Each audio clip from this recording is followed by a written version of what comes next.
ஹரே கிருஷ்ண பக்தர்களே, சுத்த பக்தி இணையதளத்திலிருந்து ஒரு கட்டுரை. பக்தி யோகம். பரமபுருஷ பகவான் இங்கு எல்லா நன்மைகளுக்கும் எல்லா இன்பத்திற்கும் தேக்கிடமாக வர்ணிக்கப்படுகிறார்.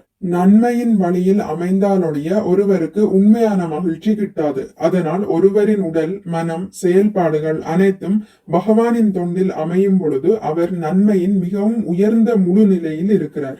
கர்த்தம முனிவர் கூறுகிறார், உங்களுடைய பிரபுத்துவம் எல்லாவற்றிற்கும் தேக்கிடமாகும் என்பதை நன்மையின் முறையான வழக்கு சொல்லால் புரிந்து கொள்ள முடியும். உங்களை நேருக்கு நேர் கண்ணோடு கண் பார்க்கும் அனுபவத்தின் மூலம் பார்வையின் முழுமை அடைய பெற்றது. இந்த கூற்றுகள் தூய பக்தியான நிலையாகும். ஒரு பக்தனுக்கு புலன்களின் முழுமை என்பது பகவானின் தொண்டில் ஈடுபடுவதாகும். பார்க்கும் ஆற்றல் பகவானின் அழகை பார்ப்பதில் ஈடுபடும் பொழுது முழுமையடைகிறது. கேட்கும் ஆற்றல் பகவானின் புகழை கேட்கும் பொழுது முழுமையடைகிறது. சுவைக்கும் ஆற்றல் பிரசாதம் உண்பதில் மகிழும் போது முழுமையடைகிறது. எல்லா புலன்களும் பரமபுருஷ பகவானுடன் உறவு கொள்ளும் போது ஒருவரின் முழுமையான வழக்காற்றில் பக்தி யோகம் எனப்படும். இது ஜடவுலக ஈடுபாட்டிலிருந்து புலன்களை விடுவித்து பகவானின் தொண்டில் அவற்றை ஈடுபடுத்தும். ஒருவர் குறிப்பிட்ட பந்தப்பட்ட வாழ்விலிருந்து விடுதலை அடைந்து பகவானின் தொண்டில் முழுமையாக ஈடுபட்டால் அவரின் தொண்டு பக்தி யோகம் எனப்படும்.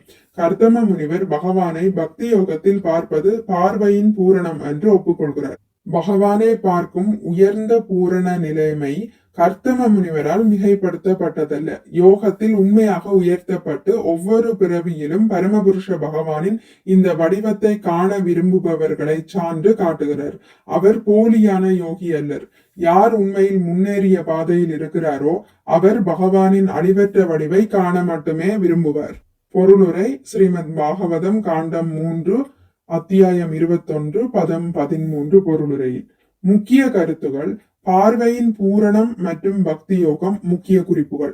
இன்பத்தின் ஊற்றுக்கண். பரமபுருஷ பகவான் அனைத்து நன்மைகளுக்கும் உண்மையான மகிழ்ச்சிக்கும் இருப்பிடமாக விளங்குகிறார். ஒருவரது வாழ்வு நன்மையின் பாதையில், அதாவது பகவானின் பாதையில் அமையும் போது மட்டுமே அவருக்கு நிலையான மகிழ்ச்சி கிடைக்கிறது. அடுத்ததாக பார்வையின் முழுமை. பகவானை நேருக்கு நேர் கண்ணோடு கண் சந்திப்பதே ஒருவரின் பார்க்கும் திறனுக்கு கிடைக்கும் ஆகச் சிறந்த முழுமையாகும் என்று கர்த்தம முனிவர் குறிப்பிடுகிறார்.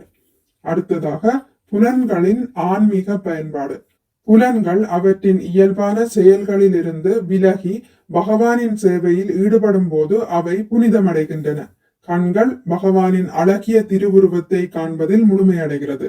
காதுகள் பகவானின் புகழையும் லீலைகளையும் கேட்பதில் முழுமையடைகிறது.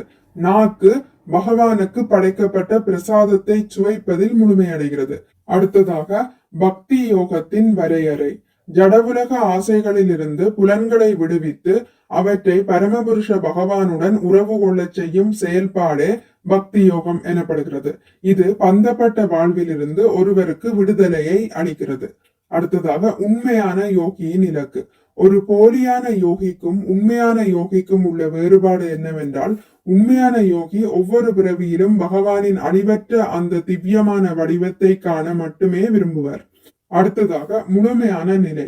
உடல், மனம், செயல்பாடுகள் என அனைத்தையும் பகவானின் தொண்டில் அர்ப்பணிக்கப்படும் போது ஒரு மனிதன் நன்மையின் மிக உயரிய நிலையை அடைகிறான். மிக்க நன்றி. ஹரே கிருஷ்ணா. உங்களுக்கு இந்த வீடியோ பிடித்திருந்தால் லைக் பண்ணுங்கள், ஷேர் பண்ணுங்கள், சப்ஸ்கிரைப் பண்ணுங்கள். நோட்டிபிகேஷன் பெல்லை அழுத்துவதன் மூலம் அடுத்த பதிவுகள் உங்களை வந்தடையும். பகவான் ஸ்ரீ கிருஷ்ணரை பற்றி கேட்டு மகிழ்வோம். ஹரே கிருஷ்ணா.